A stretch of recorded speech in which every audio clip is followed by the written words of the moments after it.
Hey guys, and welcome back to the fourth video in this series, where today we have my grandpa's 2022 Mercedes-Benz GLE350 4Matic.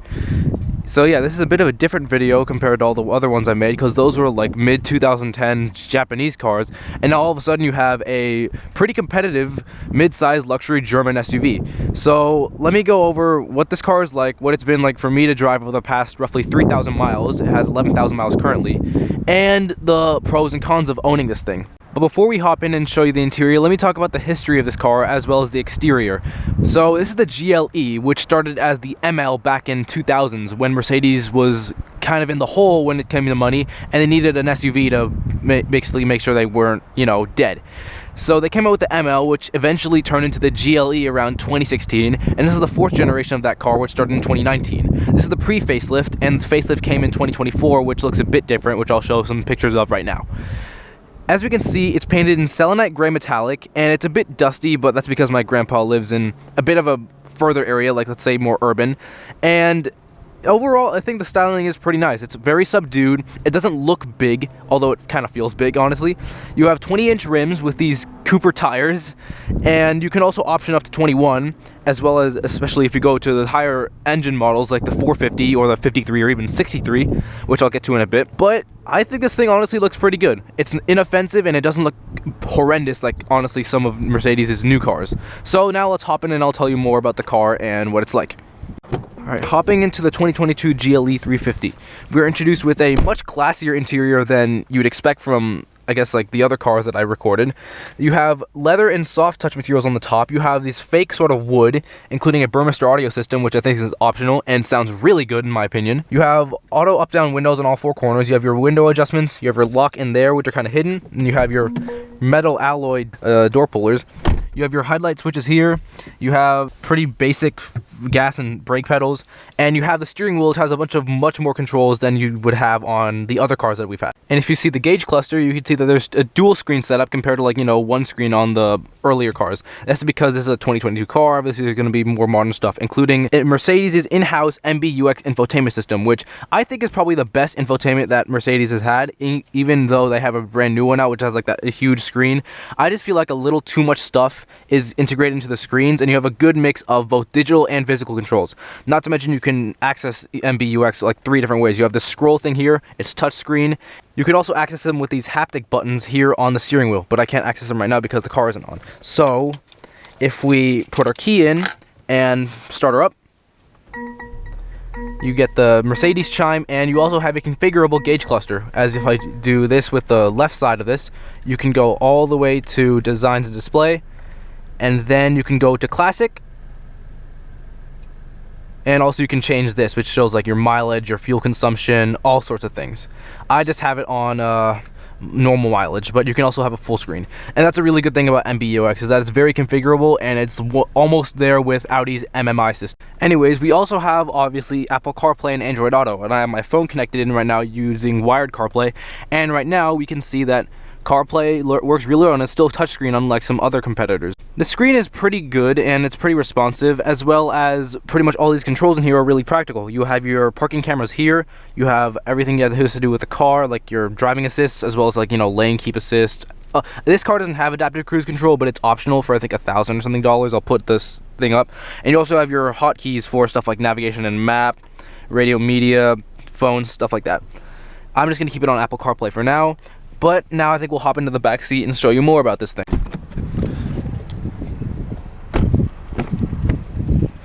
Sorry if it's a bit of a mess, my grandpa used this recently. But yeah, sitting in the back of this thing at 5'11", you have tons of room as expected from an SUV of this size. You also have ventilation back here, as well as if you want it on or off. And you have a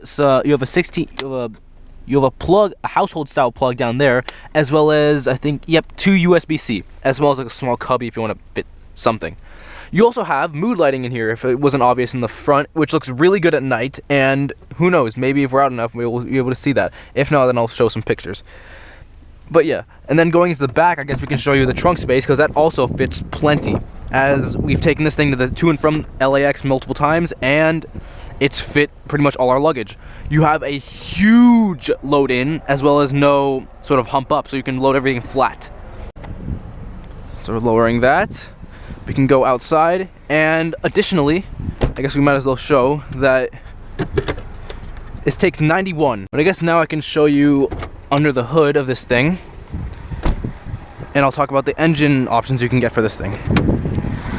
This thing has Mercedes' brand new 2-liter turbocharged inline 4-cylinder, which makes 255 horsepower and 273 pound-feet of torque. It's also got a 48-volt mild hybrid system, which gets a little boost and helps with stuff here and there. It's got plenty of torque for what I feel like in the city, and you get it pretty quickly. But also, this only comes in the 350. In the 450, you get a mild hybrid 3-liter turbo 6-cylinder, which makes about 362 horsepower. As far as fuel economy is concerned, this thing gets roughly like 18, 19 city and mid-20s on the highway, which isn't the greatest, but I've been able to get over 400 miles on a tank, which I guess is a good thing for a car of this class. Hopping back in one more time, you have obviously very nice materials on here, you have very nice seats, you have plenty of room in the back, and you have really big cup holders, as they've been able to fit plenty of water bottles whenever we've needed to go on trips outside of the city. And you have a bunch of AC vents here. Alright, without further ado, I think it's time to get on the road and drive the GLE350. So let's put this 9-speed G-Tronic into gear and head out. Alright, out on the road with the big body GLE-Ski. We can start if we put our drive mode into Eco here. I can show you the differences between every single drive mode. You see what we have 4 here: Eco, Comfort, Sport, and Individual. Individual being customizable. If we're in Eco, the car feels much quieter and acceleration is kind of numbed a bit.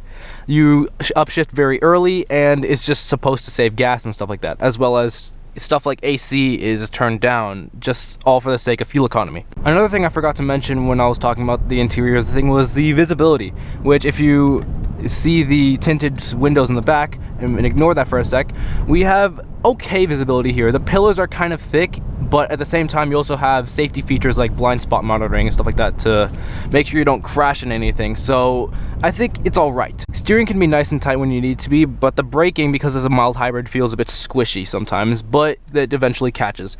Now if we go into sport mode here, as we get onto the highway, I can show you the kind of acceleration this thing has, as well as what it does is it tightens up the shifts of the 9G-Tronic and just makes sure you get up to speed in roughly 0 to 60 is in a roughly 6.5 seconds, as we're about to find out.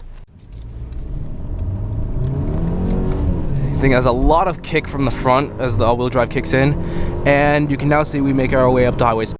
And regardless of what mode you're in, this thing is very quiet on the highway, as expected from a German luxury SUV. But as you can see, since I'm still in sport mode, it'll hold the revs a little more, so I think if I go back down into comfort, we can see what this thing is like while relaxing. But yeah, back to the driving dynamics of the GLE350. Being a German car, you would expect a little more like, you know, sporty edge. But that's probably more for like a BMW X5, which is this thing's main competitor. But this being a Mercedes, it's a little more focused on luxury, as you can tell by the posh materials and stuff like that. It's not to say that it's like an absolute boat if you need to drive it hard. It's just going to be less sporty as something like a X5 or even Audi Q5 or whatever the competitor would be in this size class. Steering and suspension is adaptive, this having electronic steering, and the brake pedal feels a bit grabby sometimes when you need it to be. Like, you could come to a complete stop and just slowly let on the brake pedal, and it would grab a little more than you would want it to, or you wouldn't be braking as much as you wanted to, which means you have to make very sudden adjustments, which leads for uneasy braking, like you'll just jolt forward. Even if you're in comfort and you're letting off, this thing will have a weird sort of 2-stage acceleration. I don't know if it's because like the turbo's building up or the throttle calibration or whatever, but you say if you give it like 15% throttle, you'll slowly let off as this thing goes in around 2nd gear if you're in comfort mode, and then it'll just sort of I don't know, it'll sort of give you like another boost, as I hit the kickdown switch right there. While we're on the highway, I might as well talk about the history of this thing, at least to my grandpa and to me, and like, you know, why I have so much driving experience with it.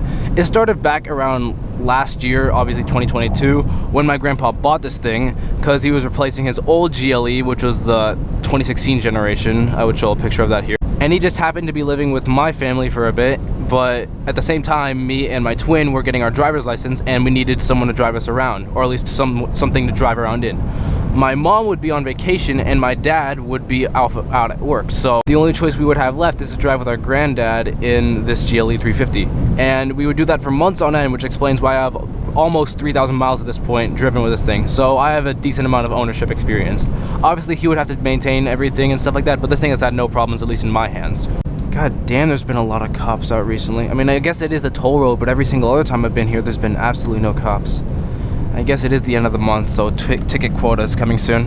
It sucks.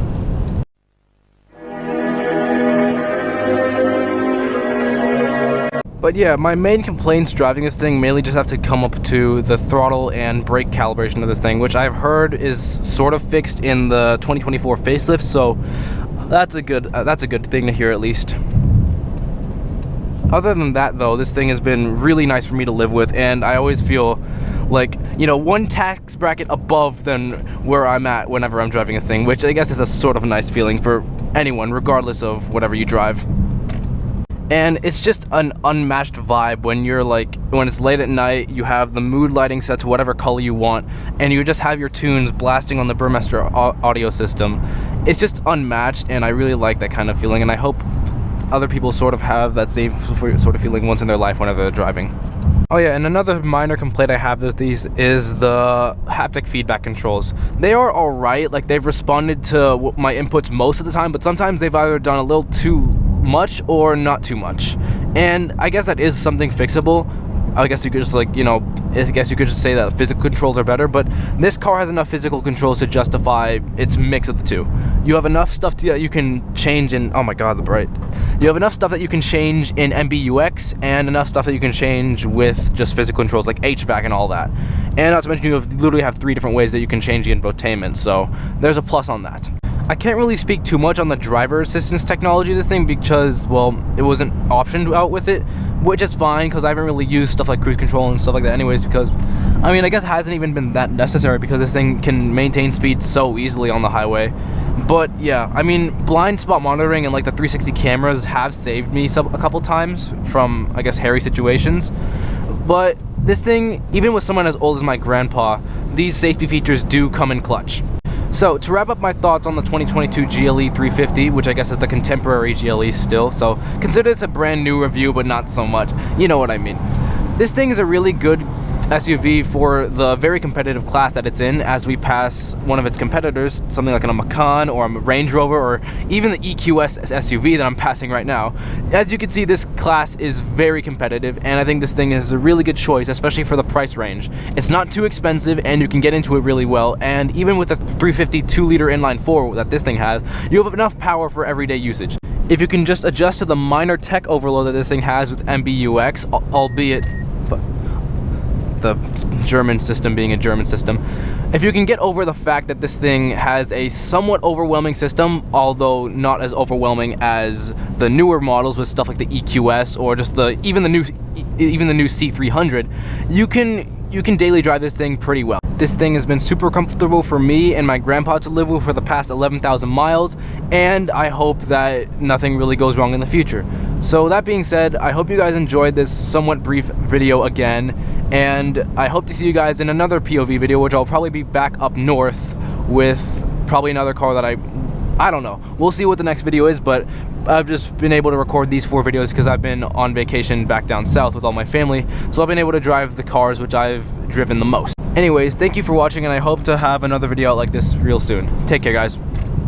Before the video ends, just enjoy some random clips I got trying to show off the performance, or just stuff I got on the way back.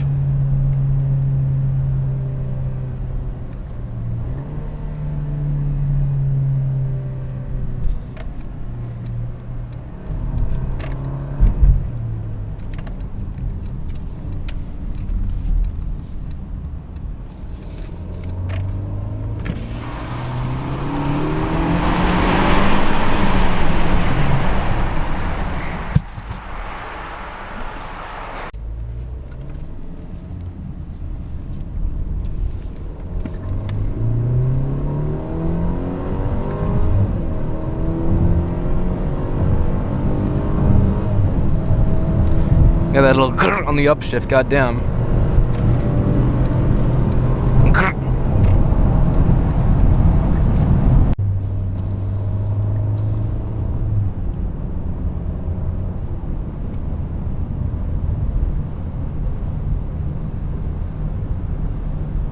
Oh yeah, you can see when it's in eco, it'll sometimes just engage the clutch so you save gas.